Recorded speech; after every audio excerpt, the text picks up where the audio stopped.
कोटड़िया बारा कयो पत्थरन के भी खबर हुई तो मुस्तफा की अम्मा है। तवजाए पत्थरन के भी खबर हुई तो नबी की अम्मा है। फिर मोरे यारो अम्मा आमना फरमाती ही अम्मा जो अगते थस अल्लाह जे इज्जत जलाल जो कसम मां छान सा त जंगत जो जानवर ओ कोटड़िया वारो ये चरण छने मुस्तफा जे अम्मा जो दीदार ब्या कर स्टेज वाला तो भी सुभान अल्लाह जो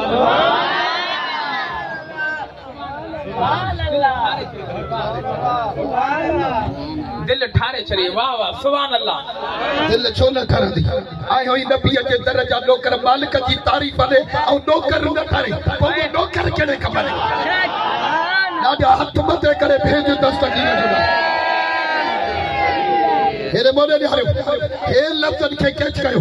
अम्मा थी फरमाए त जेडी मतलब मां अगते वजा तो वे जानवर भी मूंसा गालन पिया ओ अम्मा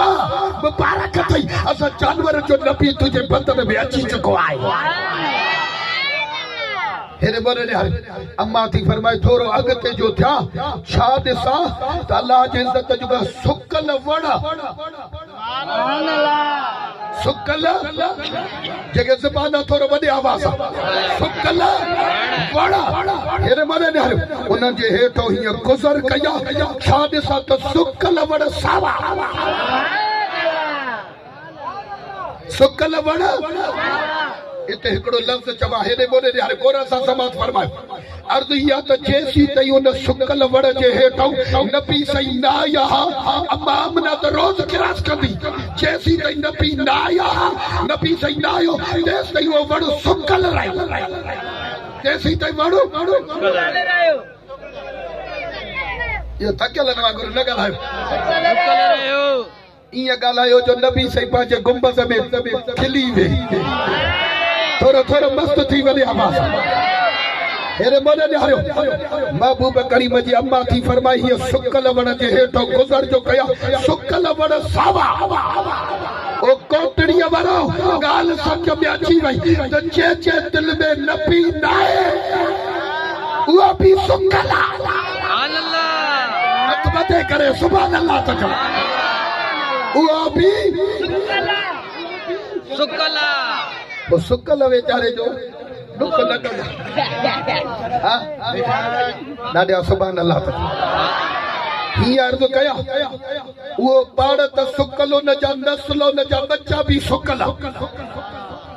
छो जो जैसी तई नबी अची मोहब्बत ना है कुछ भी नहीं हाणे जडे नबी दिल में अची वियो त सुकल भी सावा हीअ रब लेवल जो चंड भी थो सुनिन जा घर भी सावा सुनिन जा बच्चा भी सावा सुनिन जा नस्ल भी सावा छो जो नबी सावा पारानी हथ मथे करे सुभान अल्लाह त सच ॿुधायो नबी सही जी तारीफ़ ॿुधी ठरो था या मरो था जी दिल ठरे थी वो सुभान अल्लाह त चवे अल्लाह से ताके दुखियो दी न देखा आमीन आमीन तो चो आमीन और खैरात तो वठो आमीन हेरे बोले यार महबूब करीम जी अम्मा थी फरमाई त मां अगते जो थे त खूह जो पानी जो हेठ सितारे वांगुर नजर ईंदो एडो हेठ हिय मुजो किनारे ते कदम रखण जे टुएल बदद का नहीं पानी बाहर निकरे औ या निकतो इते एकड़ो लफ्ज चवा गोर साबुत नबी सैयद जी अम्मा थी फरमाए फिरी जडे मुझे बदन में आया नबिन में खुशी मीलाद शाय मीलाद मतलब खुशी आ ना नबी सैयद जी जगह ज़बान है थोरो नबी ते शाहिदी में आने